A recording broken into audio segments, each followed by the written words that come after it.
Hi friends, welcome to Shami's kitchen. എല്ലാവർക്കും സുഖമാണല്ലോ. ഇന്നത്തെ നമ്മുടെ സ്പെഷ്യൽ എന്ന് പറയുന്നത് വളരെ ടേസ്റ്റി ആയിട്ടുള്ള നല്ലൊരു പാൽപ്പത്തലിൻ്റെ റെസിപ്പിയാണ് കേട്ടോ. ഇതുപോലൊരു പാൽപ്പത്തൽ നിങ്ങൾ ഒരു തവണയെങ്കിലും വീട്ടിൽ തയ്യാറാക്കുകയാണെന്നുണ്ടെങ്കിൽ പിന്നെ ഇടയ്ക്കിടയ്ക്ക് ഇതുപോലൊരു പാൽപ്പത്തൽ കഴിക്കണമെന്ന് തോന്നും കേട്ടോ.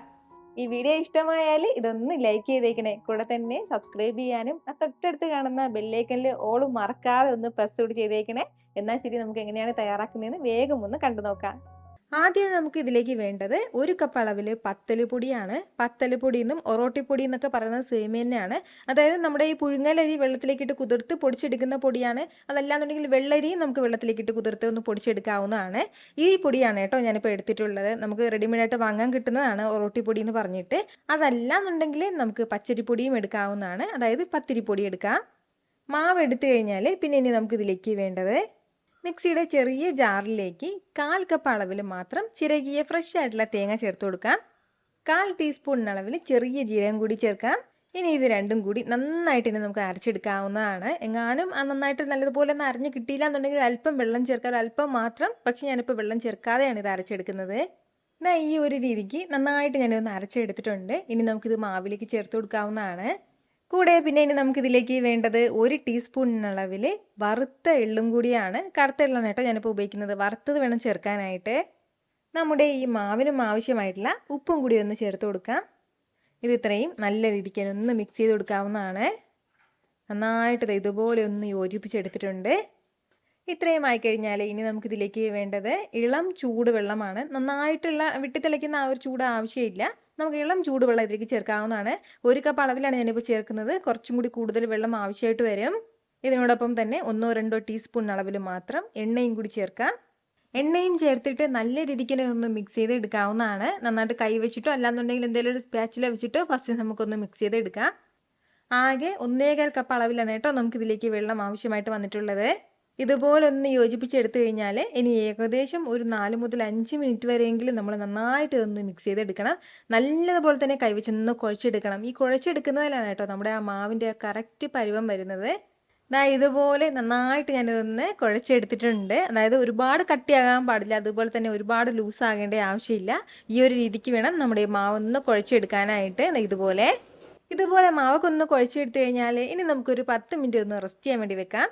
ഇതിപ്പോൾ ഒരു 10 മിനിറ്റ് കഴിഞ്ഞിട്ടുണ്ട്. ഇനി നമുക്ക് ഇതിന്ന് കുറച്ചായിട്ട് എടുത്തിട്ട് ചെറിയ ചെറിയ ബോൾസ് ആക്കിയിട്ടൊന്ന് ഉരുട്ടി എടുത്തിട്ട് നമുക്ക് ചെറിയ രീതിയിലൊന്ന് പ്രസ് ചെയ്ത് കൊടുക്കാവുന്നതാണ്. ഇതുപോലെ ഈ ഒരു വട്ടത്തിന് മാത്രം മതിയാകും കേട്ടോ. നമ്മൾ ഒരുപാട് വട്ടത്തിന് പരത്തേണ്ട ആവശ്യമില്ല. ഇതുപോലെ കൈവച്ചിട്ട് ഒന്ന് പ്രസ് ചെയ്ത് കൊടുത്ത് ചെറിയൊരു വട്ടം ഉണ്ടാക്കി എടുത്താൽ മതിയാവും.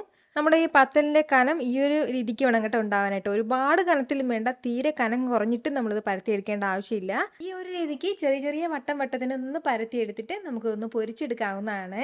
അപ്പോൾ ഇനി നമുക്കിതൊന്ന് പൊരിച്ചെടുക്കാനായിട്ട് ഞാനിപ്പോൾ ഒരു കടായിലേക്ക് കുറച്ച് എണ്ണ വെച്ചിട്ടുണ്ട്. എണ്ണ നന്നായിട്ടൊന്ന് ചൂടായിട്ടുണ്ടാവണം. എന്നിട്ട് ഫ്ലെയിം നമുക്ക് മീഡിയത്തിൽ വെച്ചിട്ട് നമുക്ക് ഇതിൽ നിന്ന് ഓരോന്നായിട്ട് ഇട്ട് കൊടുക്കാവുന്നതാണ്.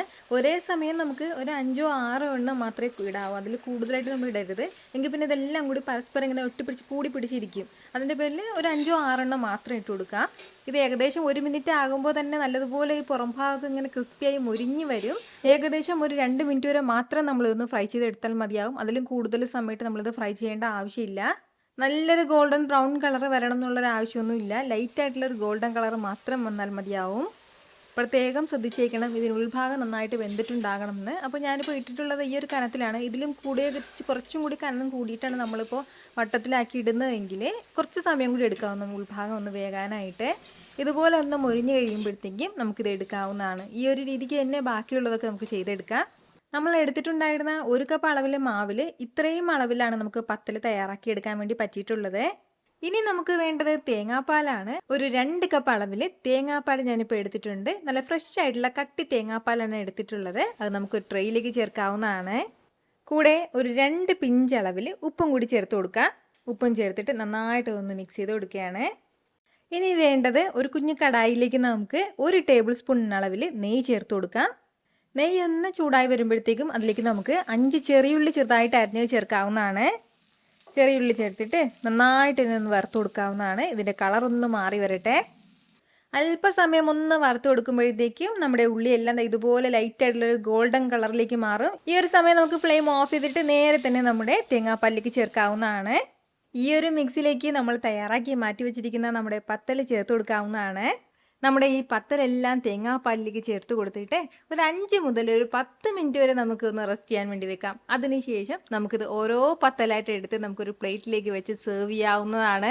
ഇത് വെറുതെ കഴിക്കാനാണെങ്കിലും സൂപ്പർ ടേസ്റ്റ് ആണ്. ഇതിൻ്റെ കൂടെ നല്ല ബെസ്റ്റ് കോമ്പിനേഷൻ എന്ന് പറയുന്നത് നോൺ വെജ് ആണ് കേട്ടോ. നമുക്ക് ബീഫ് കറി എടുക്കാം, ബീഫ് റോസ്റ്റ് എടുക്കാം, അല്ലാന്നുണ്ടെങ്കിൽ ചിക്കൻ കറി എടുക്കാം, ചിക്കൻ റോസ്റ്റ് ഒക്കെ സൂപ്പർ കോമ്പിനേഷനാണ്. വെറുതെ ആണെങ്കിൽ കൂടി നമുക്ക് സൂപ്പറായിട്ട് ഇത് കഴിക്കാവുന്നതാണ്. കുട്ടികൾക്കൊക്കെ നമുക്കിത് വെറുതെ കൊടുക്കാവുന്നതാണ്. കറിയൊന്നും വേണം എന്നുള്ള ആവശ്യമില്ല. അപ്പോൾ വിശേഷ ദിവസങ്ങളിലോ രാവിലത്തെ ബ്രേക്ക്ഫാസ്റ്റ് ആയിട്ടോ എങ്ങനെ വേണമെന്നുണ്ടെങ്കിൽ നമുക്ക് തയ്യാറാക്കാവുന്നതാണ്. ഒരു തവണയെങ്കിലും നിങ്ങൾ മസ്റ്റായിട്ട് ഇതുപോലൊരു പാൽപ്പത്തിൽ തയ്യാറാക്കി നോക്കണം കേട്ടോ. എന്നിട്ട് നിങ്ങളുടെ ഫീഡ്ബാക്ക് എനിക്കൊന്ന് മറക്കാതെ അറിയിച്ചേക്കണം. കാരണം നിങ്ങളുടെ ഫീഡ്ബാക്ക് കാണുമ്പോഴായിരിക്കും അത് മറ്റുള്ളവർക്കും തയ്യാറാക്കി നോക്കണം എന്നുള്ളൊരു പ്രചോദനം ഉണ്ടാവുന്നത്. എത്ര രുചികരമായിട്ടും എളുപ്പത്തിലാണല്ലേ നമ്മൾ തയ്യാറാക്കി എടുത്തിട്ടുള്ളത്. അപ്പോൾ ഈ വീഡിയോ ഇഷ്ടമായാൽ ഇതൊന്ന് ലൈക്ക് ചെയ്യാനും കൂടെ തന്നെ നിങ്ങളുടെ ഫ്രണ്ട്സിനും ഫാമിലിക്കും എല്ലാവർക്കും ഇതൊന്ന് ഷെയർ കൂടി ചെയ്ത് കൊടുത്തേക്കണം. ഇതുപോലുള്ള റെസിപ്പിക്ക് വേണ്ടിയിട്ട് നമ്മുടെ ഷമീസ് കിച്ചൻ ചാനൽ ഫോളോ ചെയ്യാനും സബ്സ്ക്രൈബ് ചെയ്യാനൊന്നും ആരും മറക്കരുത്. വീണ്ടും നല്ലൊരു ഉഷാർ വീഡിയോ ആയിട്ട് നാളെ കാണാം. അതുവരേക്കും എല്ലാവരും ഹാപ്പി ആയിട്ടിരിക്കുക, സന്തോഷമായിട്ടിരിക്കുക, എല്ലാവരും സേഫ് ആയിട്ടിരിക്കണം. Take care dear friends. Tata.